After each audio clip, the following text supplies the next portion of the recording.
പ്രധാനമന്ത്രി അവധി എടുക്കുന്നുണ്ടോ എന്ന ചോദ്യത്തിന് ഗുജറാത്ത് മുഖ്യമന്ത്രിയായതിനു ശേഷം താൻ അവധിയൊന്നും എടുത്തിട്ടില്ലെന്നാണ് നരേന്ദ്രമോദി ഒരിക്കൽ പ്രതികരിച്ചത്. ലോക്സഭാ തെരഞ്ഞെടുപ്പിൽ സ്ഥാനാർത്ഥികളെ നിശ്ചയിക്കാൻ പ്രധാനമന്ത്രി നരേന്ദ്രമോദിയുടെ നേതൃത്വത്തിലുള്ള ബിജെപി യോഗം തീർന്നത് പുലർച്ചെ 3:30-ക്കാണ്.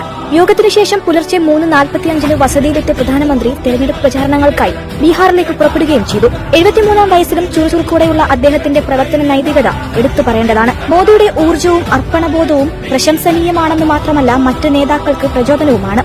യോഗയും ചിട്ടയായ ദിനചര്യകളും കാത്തുസൂക്ഷിക്കാൻ ശ്രദ്ധിക്കുന്ന വ്യക്തിയാണ് മോദി. ചുറുചുറുക്കോടെ നിശ്ചയദാർഢ്യമുള്ള മുഖവുമായി രാജ്യത്തെ നയിക്കുമ്പോൾ അതിനു പിന്നിൽ അദ്ദേഹം കാത്തുപരിപാലിക്കുന്ന ധാരാളം ശീലങ്ങളുണ്ട്.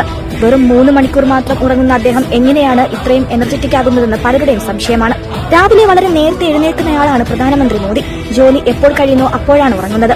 3 മുതൽ 4 മണിക്കൂറാണ് അദ്ദേഹം പരമാവധി ഉറങ്ങുന്നത്. രാവിലെ യോഗ നിർബന്ധമാണ്. പ്രഭാത ഭക്ഷണവും ഉച്ചഭക്ഷണവും ലളിതമാണ്. വൈകിട്ട് ഒരു ചായ. രാത്രി ഭക്ഷണം സൂര്യാസ്തമനത്തിന് മുമ്പ് കഴിക്കും.